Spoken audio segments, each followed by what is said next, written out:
एक बार किशोरी जी ठाकुर जी से बोली हम बंसी बजाएंगे, जो बोले आप बंसी मत बजाओ। बोले क्यों?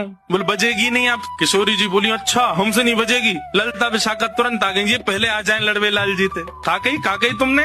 बोले मैं यूँ कह रहा हूँ कि हमारी श्यामाजू बंसी ना बजा पाएंगी। अच्छा हमारी लाडली जू जब चले ना तो उनके पामन की नूपुर उनकी ध्वनि पे राग रागनी वारे वारे जामे, और तुम यूँ कह रहे हो हमारी लाडली जी बंसी ना बजा पाएंगी।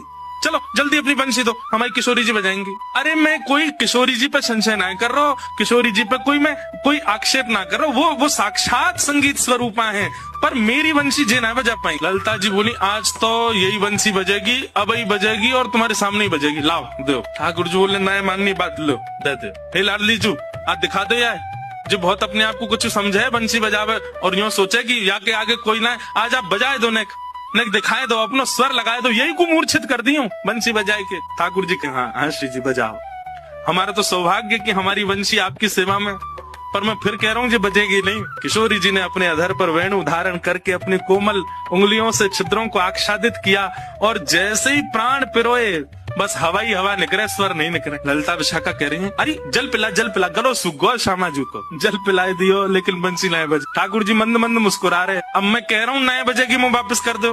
अरे श्यामाजू जी बहुत मायावी है, ये अपनी माया ते कछु कर सके, याने जरूर बंसी बांध दी होगी, याने बंसी को टोना टोटका करके बाकी स्वर सबरे अंतर ध्यान कर दिए, नहीं तो हमारी श्यामाजू कोई स्वर को, कोई संगीत के वाद्य को स्पर्श कर दे, अरे स्पर्श मात्र से बजन लगे, ये बंसी क्यों ना बज रही है। ठाकुर जी बोले पहले वंशी वापस करो फिर बताऊंगा। किशोरी जी ने वंशी वापस करी।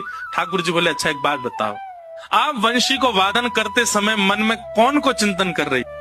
किशोरी जी बोली मैं तो कोई भी वाद्य बजाऊं आपको ही चिंतन करूं। बोले यही तो गलती कर रही हो, ये वंशी जो है ना हमारी अनन्य भक्त है। अनन्य को मतलब कहा होवे एक के अलावा दूसरे को ना भजे, और या वंशी में नित्य आपको ही चिंतन होवे, या वंशी में नित्य आपको स्मरण होवे, ये वंशी आपकी भक्ता है, और आप या वंशी से मेरी भक्ति करोगे तो ये वंशी कैसे बजेगी।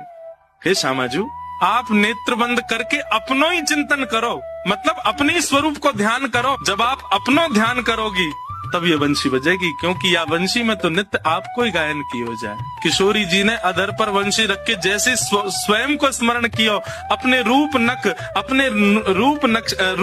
नेत्र आदीन को स्मरण किया, अपनो ही स्मरण करके जैसे वंशी अधर पर धरी, बिना फूंक के वंशी बजन लगी। किशोरी जी के नेत्र सजल है गए, आपकी या अनन्य प्रेम पे ही तो मेरा मन करे कि मैं वारी वारी जाऊं।